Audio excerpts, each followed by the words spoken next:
So hey aspirants, welcome back to my channel. तो इस video का क्या पर्पस है? इस वीडियो में मैं अपने मेंस के सोर्सेज आप लोगों के साथ डिस्कस करूंगा। मैंने कैसे मेंस की तैयारी करी थी 2022 अटेम्प्ट के लिए। और क्योंकि इस वीडियो की बहुत ज़्यादा डिमांड आने लगी थी जब से मैंने अपना मेंस का रिज़ल्ट आप लोगों के साथ शेयर करा था, तो सब लोग मुझसे पूछ रहे थे। काफ़ी लोगों ने टेलीग्राम पे भी टेक्स्ट करा था मुझे, जो लोग मुझे जानते हैं, कि मैंने मेंस की तैयारी कैसे करी थी, मेरे क्या क्या सोर्स थे। क्योंकि मेंस का जो तैयारी है ना, आप पॉइंट वाइज कर सकते हो अच्छी तरह अपने खुद नोट्स बना के, और या फिर किसी और के भी नोट्स रेफ़र करके। क्योंकि जो मेंस का सिलेबस है ना, वो बहुत डिफाइंड है, टॉपिक वाइज लिखा हुआ है। GS 1, 2, 3, 4 का टॉपिक वाइज लिखा हुआ है। तो उसकी तैयारी ना बहुत अच्छी तरह करी जा सकती है अगर आपके पास प्रॉपर सोर्सेज हैं तो इसलिए मेंस के सोर्सेज को अच्छी तरह अपने चूज़ करिए और उसके बाद अपनी मेंस की तैयारी करिए, क्योंकि यही मेंस के मार्क्स ही आपकी रैंक डिसाइड करेंगे। दूसरी चीज़, मैं आपको फ्री मेंस नोट दूंगा, बट इसके बारे में मैं आपको बाद में एंड में बताऊंगा। तो पहले शुरू करते हैं मेरे मेंस के सोर्सेज से। तो सबसे पहले आ जाते हैं हम GS पेपर 1। GS पेपर 1 से 4 तक जाएंगे। तो GS पेपर 1 का सिलेबस क्या है? That is Indian history, Indian heritage and culture, history and geography of the world and society. तो ये प्राइमरीली 4-5 बड़े बड़े टॉपिक्स हैं। उसमें क्या है, सबसे पहले आर्ट एंड कल्चर को डील करते हैं। आर्ट एंड कल्चर में क्या सीन है ना, इसकी कोई अलग से चीज़ नहीं आती मेंस के लिए। तो जो आपने प्रीलिम्स में करा है वही आप मेंस में भी कर सकते हो। तो उसी चीज मटेरियल को थोड़ा सा एक्सपैंड करके लिखना होता है मेंस में। बस वो कला आनी चाहिए आपको कि कैसे एक्सपैंड करना है। तो मैंने इसके लिए क्या करा था, मैं अपना चीज़ बता देता हूँ। मैंने उड़ान 2.0 ओनली IAS की आती है ये प्रीलिम्स के लिए। तो मेरे पास ना कुछ अच्छा सोर्स था नहीं प्रीलिम्स के लिए, आर्ट एंड कल्चर के लिए। तो मैंने एक ये कर लिया था और NCERT रीड कर ली थी अपने प्रीलिम्स के लिए। तो अब मेंस के लिए भी मुझे आर्ट एंड कल्चर समझ नहीं आ रहा था कैसे करूँ। मैंने नितिन सिंघानिया आज तक नहीं पढ़ी, जो रिकमेंडेड सोर्स होता है, क्योंकि मुझे बहुत मोटी लगती थी नितिन सिंघानिया। तो मैंने उसको आज तक नहीं पढ़ा। बहुत मतलब देख के ही ऐसा लगता था कि नींद आ जाती थी मुझे नितिन सिंघानिया देख के। तो इसलिए मैंने उड़ान 2.0 ले लिया था। ये छोटी पतली सी बुक है, 40-50 पेज की आती है। हर साल इसका नया एडिशन आएगा, इस बार शायद 3.0 आएगा। तो वो प्रीलिम्स मैंने उससे दिया था। तो वही सेम चीज़ मैंने इसमें भी कवर कर ली, मेंस में भी वही चीज़ करी। प्लस कुछ सेलेक्टेड टॉपिक्स के लिए मैंने अपने कोचिंग नोट्स भी रेफ़र करे थे, जैसे डांस हो गया, म्यूज़िक हो गया, पेंटिंग हो गया। उसमें मेरे कोचिंग नोट्स भी बहुत अच्छे थे। ये मैंने SRIAS से कोचिंग करी थी। मैंने आपको अपनी कोचिंग रिव्यू वाली वीडियो में बताया था मैंने कहाँ कहाँ से कोचिंग करी है। मुझे जयेश सर ने वहाँ पर पढ़ाया था आर्ट एंड कल्चर। इसके साथ साथ मैंने PYQ कर लिए थे, और जो मैंने टेस्ट सीरीज़ ज्वाइन करी थी मेंस के लिए वो कर ली थी। तो मोर और लेस हो गया था। इससे थोड़ा सा कला आनी चाहिए, तो थोड़ी ना एक्सपैंड करने की वहीं पे आंसर्स। तो इसके आंसर क्वेश्चंस भी थोड़े से अजीब होते हैं आर्ट एंड कल्चर के, बट स्टिल हो जाता है। आप प्रीलिम्स वाले सोर्सेज कर लो, मैनेज हो जाएगा। एटलीस्ट मैंने तो कर लिए थे, और मैं इस बार भी वही करूँगा, कुछ एक्स्ट्रा नहीं करता मैं इसके लिए। एंशेंट और मिडिवल के लिए भी मैंने NCERT पढ़ी थी, न्यू वाली। और एक चीज़ और, मेरे पास न्यू NCERTs की PDF, समरी की PDF पड़ी है। अगर किसी को समरी चाहिए हो न्यू NCERT की, तो मैं आपको डिस्क्रिप्शन में ही डाल दूंगा उसकी PDF, तो आप वहाँ से डाउनलोड कर लेना। प्लस मैंने कोचिंग नोट्स करे थे art and culture, ancient and medieval के लिए। जैसे किंगडम्स पे कई बार क्वेश्चन आ जाता है, चोला अम्पायर पे, है ना, तो बहुत सदर्न किंगडम्स पे आ जाता है, तो विजयनगरा पे आ जाता है मेंस में। तो इसलिए मैंने उसके लिए कोचिंग नोट्स कर लिए थे। Going to modern history. Modern history में प्राइमरीली ये 2 सिलेबस हैं हमारे पास, ये मैंने यहाँ पे डाल दिया है। तो इसमें ये फ्रीडम स्ट्रगल जो है ना, सेकंड फ्रीडम स्ट्रगल, ये बहुत इंपॉर्टेंट लगता है मुझे, और इससे ही क्वेश्चन आते हैं। तो मॉडर्न हिस्ट्री के लिए अगेन जो आप प्रीलिम्स के लिए करते हो वो करो, बस थोड़ा सा फोकस अपना मेंस ओरिएंटेड वाले टॉपिक्स पे कर दो। जैसे इकोनॉमिक इम्पैक्ट हो गया, लैंड रेवेन्यू पॉलिसीज़ हो गई, रेलवे हो गया, रेलवे भी क्वेश्चन आया हुआ है।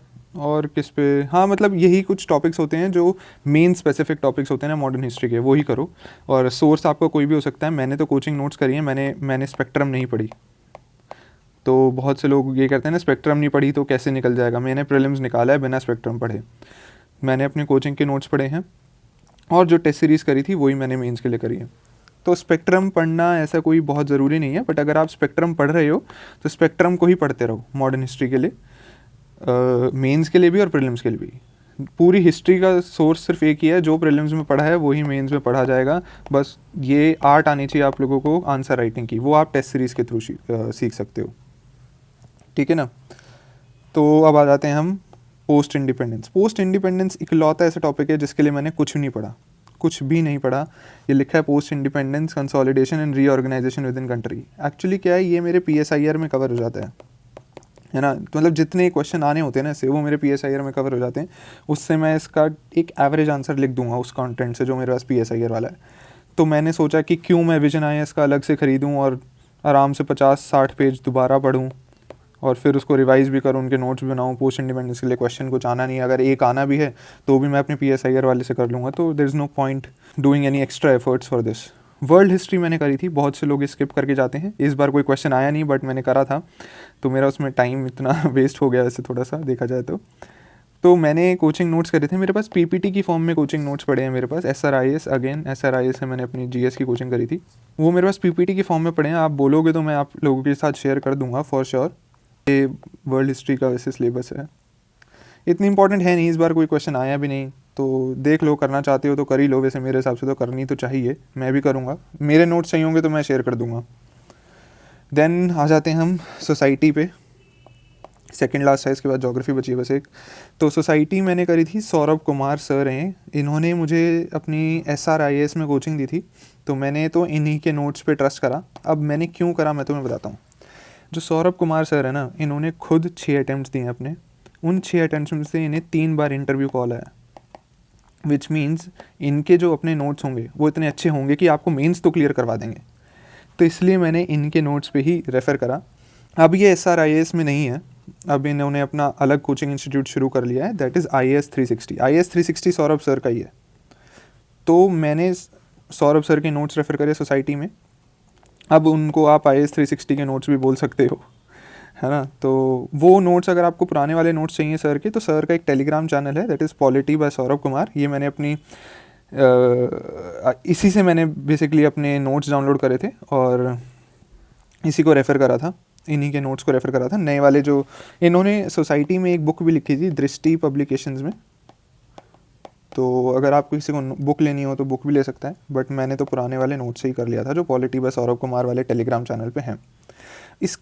इन नोट्स का ना बस एक डिसएडवांटेज ये लगेगा आपको कि ये 160 पेजेस के हैं। सोसाइटी में 160 पेजेस के लिए करना थोड़ा सा हेक्टिक हो जाता है। मैंने इस बार मेंस में करा तो मुझे लगा कि थोड़ा हेक्टिक है, बट अगर आप इस बार अटेम्प्ट नहीं दे रहे हो और 24 का दे रहे हो तो आप पहले ही एक बार पढ़ लो और पहले ही इसके शॉर्ट नोट्स बना लो। इन 160 पेजेस को 80 पेजेस कर लो, जो कि मैं भी करने वाला हूँ इस बार फेब्रवरी के मंथ में मैं यही करूँगा प्रीलिम्स के साथ साथ।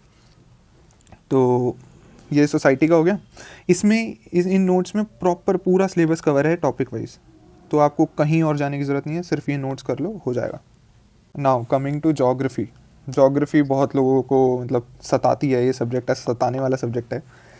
तो ज्योग्राफी का सिलेबस ये है primarily: salient features of world physical geography, distribution of की natural resources, important geophysical phenomena.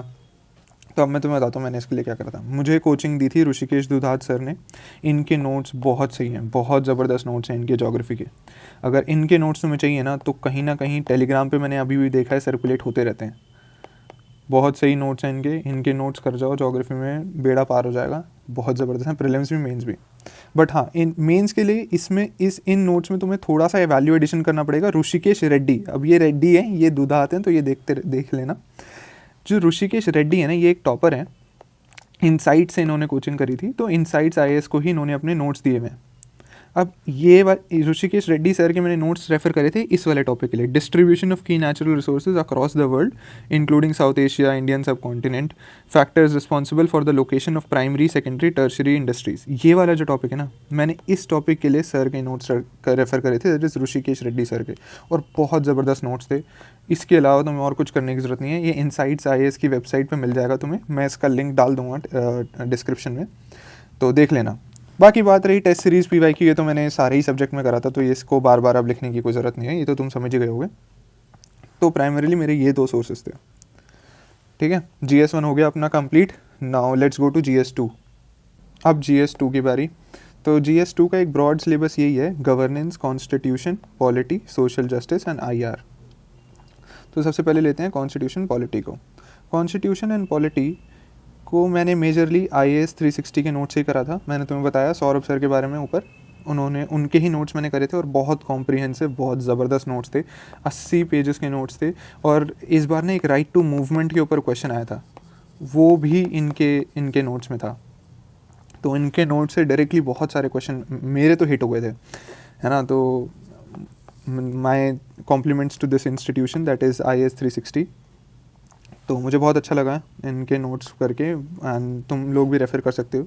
बस मैंने दिपिन सर के जो मैंने करंट अफेयर्स क्योंकि ज्वाइन करा हुआ था, तो थोड़े बहुत वैल्यू एडिशंस के लिए इन्हीं नोट्स में मैंने दिपिन सर के नोट्स यूज़ कर लिए थे, वो जो 1 पेज नोट्स मिलते हैं ना वो। तो कॉन्स्टिट्यूशन पॉलिटी तो मेरा ऐसे हो गया था। देन कम्स IR, पहले IR लेते हैं, ठीक है। तो IR का सिलेबस ये है, ठीक है ना, India and neighbourhood, Indian diaspora, international institutions. तो इसमें मैंने कुछ भी नहीं करा था यार, क्योंकि मुझे करने की ज़रूरत ही नहीं पड़ी थी। मेरा ऑप्शनल PSIR था, मैंने मैम का क्रैश कोर्स ज्वाइन करा हुआ था, शुभ्रा रंजन मैम का, तो उसी में बहुत सारी चीज़ें मैम ने IR में करा दी थी कि तो मुझे GS के लिए करने की ज़रूरत नहीं पड़ी। Except this topic, Indian diaspora. ये जो इंडियन डायस्पोरा वाला टॉपिक है ना, इसके ऊपर मैंने करंट अफेयर्स, दिपिन सर का जो करंट अफेयर्स है वो, उसमें सर ने एक हैंड आउट दिया था इंडियन डायस्पोरा पे, वो मैंने करा था, दैट्स इट। बाकी और कुछ नहीं करा, कुछ करने की ज़रूरत नहीं पड़ी मुझे, बाकी ऐसे ही हो गया था। तो वो हैंड आउट, या फिर एक मेरे पास PPT भी पड़ी है इंडियन डायस्पोरा पर, तो वो मैं शेयर कर दूंगा आप लोगों के साथ अगर आप चाहोगे तो। एंड लेट्स से सब लोग तो PSIR ऑप्शनल के नहीं होंगे ना, तो कुछ तो करना पड़ेगा IR के लिए। तो मेरे हिसाब से कुछ करने की ज़रूरत नहीं है, मेंस 365 कर जाना बहुत है। IR का क्या सीन है मैं बताता हूँ। 2 क्वेश्चन आएंगे 10 नंबर के, 2 क्वेश्चन आएंगे 15 नंबर के। अब ये 2 क्वेश्चन कहाँ होंगे ये भी बता देता हूँ मैं। क्वेश्चन नंबर 9 होगा और 10 होगा 10 नंबर में, और क्वेश्चन नंबर 19 होगा और 20 होगा 15 नंबर में। तो ये 4 क्वेश्चन आने हैं, और आने ही आने हैं, लास्ट 4-5 साल से फिक्स है यही यही। इवन क्वेश्चन नंबर भी यही होता है। तो मेन 365 कर जाओ, उसमें सब कुछ इतना होगा कि IR तुम्हारा कवर हो जाए। बस इंडियन डायस्पोरा वाला अगर मेन से मिल जाए, 365 में मिल जाए तो बहुत बढ़िया, वरना मैं शेयर कर दूंगा।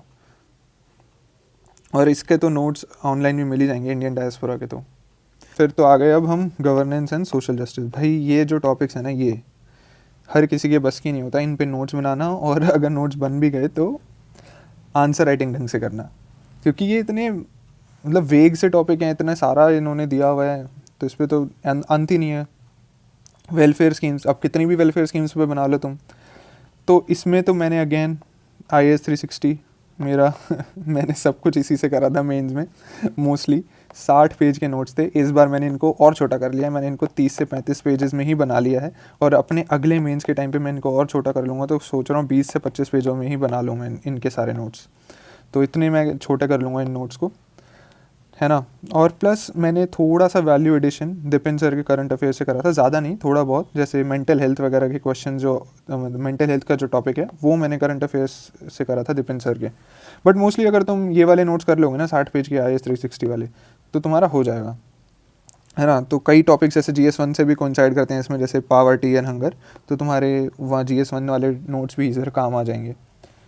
हाँ, तो ये मैं बता रहा हूँ, अगर तुम्हें गवर्नेंस के नोट्स बनाने में कोई भी दिक्कत आ रही है, टॉपिक वाइज नोट्स दिए मैं IAS 360 में, वहाँ से कर लेना, तुम अपने नोट्स में एडिशन कर लेना उससे।